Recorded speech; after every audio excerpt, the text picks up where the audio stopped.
Paldo! Paldo! Paldo! Utang ina mga paldo. Ayan pa, dalawa pa silang umakyat. Paldo ang tropa mo. Paldo.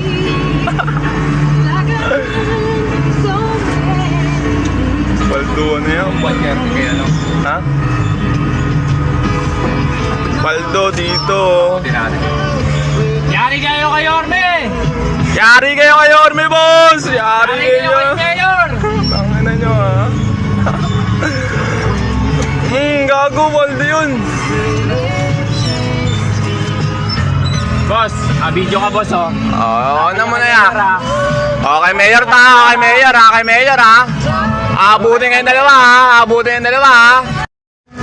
Normal days. Tangina yan. Paldo! Paldo! Paldo! Utang ina mga paldo.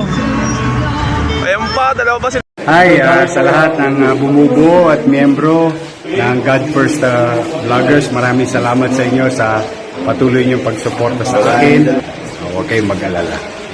Ingat! God First!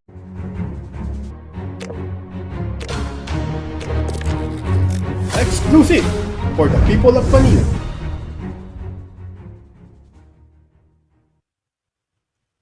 Hi, magandang araw po sa inyo mga batang Maynila at mga nanay at tatay ko at lalo na sa mga minamahal kong lolo't lola.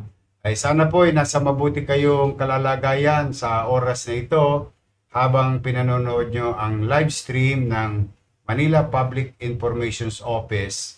Ito po yung Talk to the People. On top of our regular reporting every Friday sa Yormes Hour, from time to time, tayo po ay nagla-live stream para i-update ang mga mamamayan sa lungsod ng Maynila at mga mamamayang dumadako araw-araw who comes in and out of the city sa mga insidente, pangyayari, positibo man o negatibo. Ay dito po ay haharapin natin. Kaya po, if I'm not asking too much, please do share this broadcast sa inyong mga mahal sa buhay at kakilala. Now, mga kababayan, for so long, for the past so many months, as you all know, mukha pong nare-resolve naman natin yung mga insidente sa Arten. No? Dahil dyan sa Arten, marami pong dumadako dyan na naghahanap buhay at dumadaan at nagagamit ang Arten. At noong tayo po ay nawala, nagbalikan po ang mga Tolongges sa Arten. Salamat sa inyo at nakabalik tayo.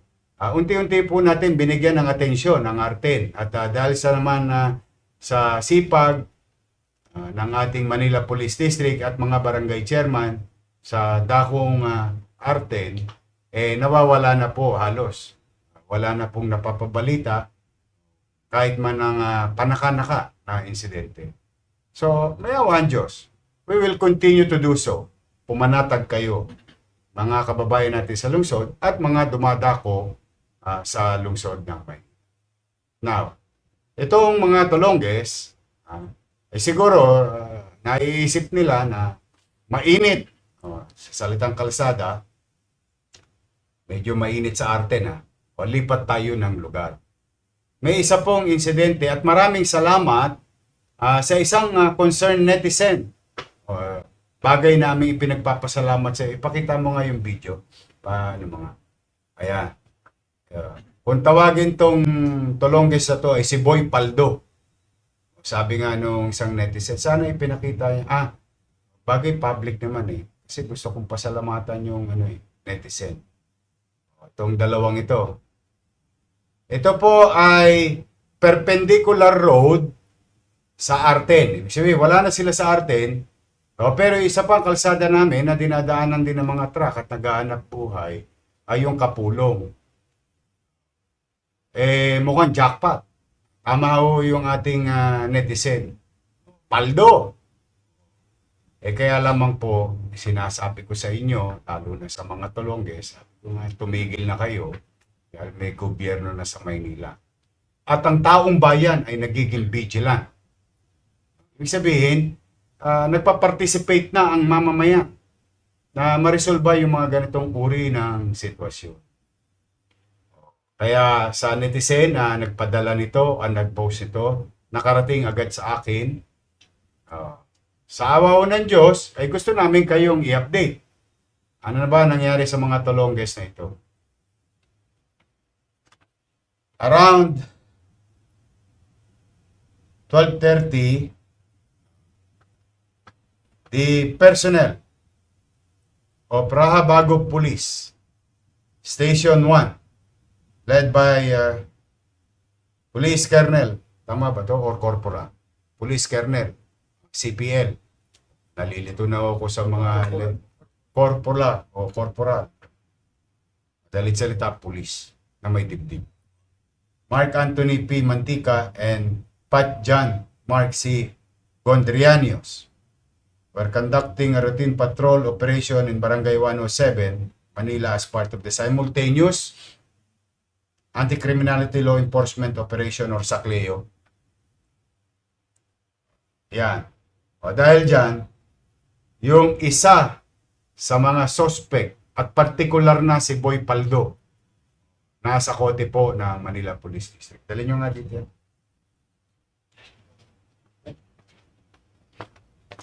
Ito po siya.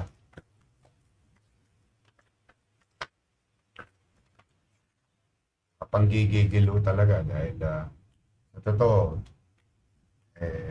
ako, nagsasabi na akong paulit-ulit lang. Pero sige lang, may dibdib naman yata siya. Now, mga kababayan, ito po yung suspect, si Boy Pat.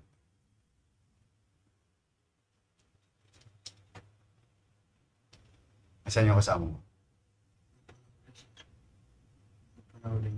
Tuga mo na. Hindi po nakita po. Kaya nga, alam mo kung saan nakatira. Tinuro ko po sa araw ng hindi po nila.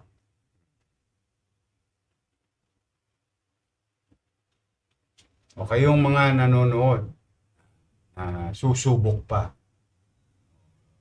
Makailang ulit ko bang kailangang sabihin? Kaya ako, hindi naman ako magsasawang paalalahanan kayo dahil mamamayan ko pa rin kayo na magbagong buhay na kayo. Na kayo, tigilan nyo na yung pang-api sa kapwa. Laki naman ang katawan mo eh. Hindi ka na lang, dumilayin siya ng maayos eh. Kaya kayong mga nanonood na ipagbabaka sakali nyo pa na baka kami lumalamig.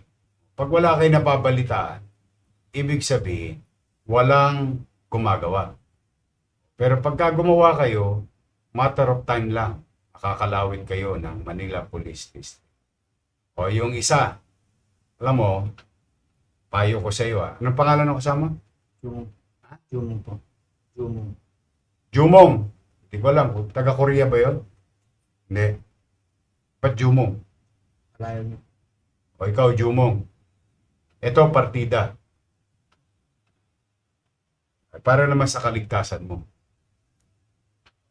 Payo ko sa iyo, sumuko ka na. Kasi yung natira yung tanso, mahalang kilo ng tanso ngayon eh. Magkano kilo ng tanso ngayon? 500. Mahalang kilo ng tanso. Mauubos din niya. Tumutorotot ka ba? Yan. May mga biyahe. Sumuko ka na.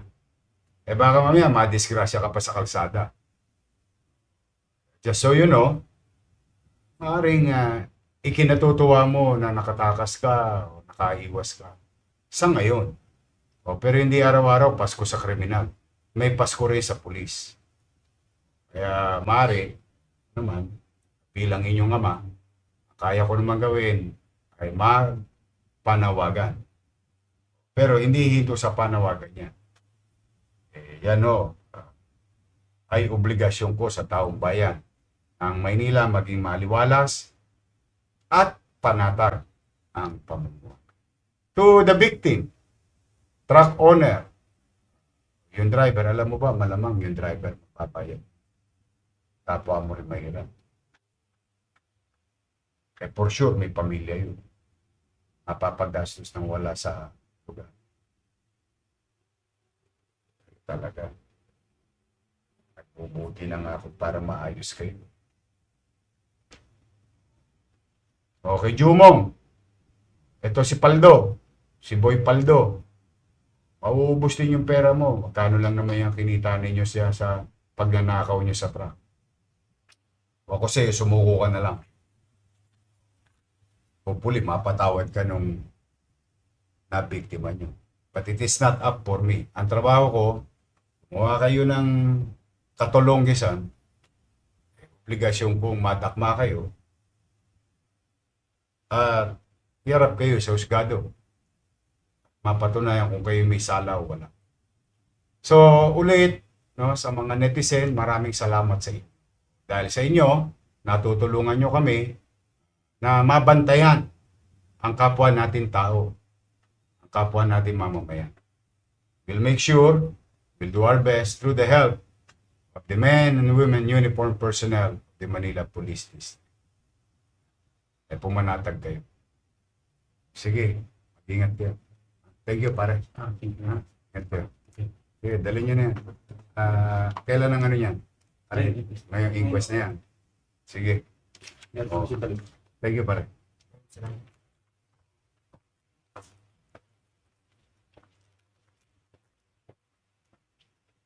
Kaya kay Jumong, ha? Jumongin kita. Anyway, so yan po ang update. Thanks again sa ating netizen. At gusto ko na rin pong kunin ang pagkakataon na ito. Ha? Noong Lunes po, nag-announce po ako ng release. Almost 150 plus million para sa ating mga teacher, police, at mga estudyante ng PLM, UDM, grade 12, and so on and so forth. Gusto ko lang po i-announce, update. So that was Lunes, today is Wednesday. Nananawagan ako sa ating mga minamahal kong guro. Mamaya po, maya-maya konti, i-check nyo na ang inyong mga ATM. So, na-release na noong Lunes, ayos na nila Paul, at ngayong araw na ito, nasa inyong mga ATM na. Check nyo na po mamaya. Bawat teacher ay tatanggap ng 6,000 pesos, city allowance, 11,633. Announcement sa Manila Police District, 7,500 ang matatanggap ninyo. Worth 26 million pesos. Abangan nyo na sa ATM ninyo. Baka yung ATM nyo nasa asawa nyo. So pananawagan ko na yung mga asawa nyo. Maya-maya konti, in a few hours, please check it sa inyong ATM. Ganon din sa Manila Fire Department. Abangan nyo po yan. So lahat ng yan ay nandiyan na po sa inyong mga automated machine, card. So muli, maraming salamat sa taxpayers. Dahil sa inyo po ay natutugunan natin ang ating mga obligasyon, gawaing bayan, and so on and so on. Pumanatag kayo, anumang bagay na ipinagkatiwala nyo sa amin, partikular na ang pananalapi, ay amin pong sisinupin at mainam at episyente namin gagastahin.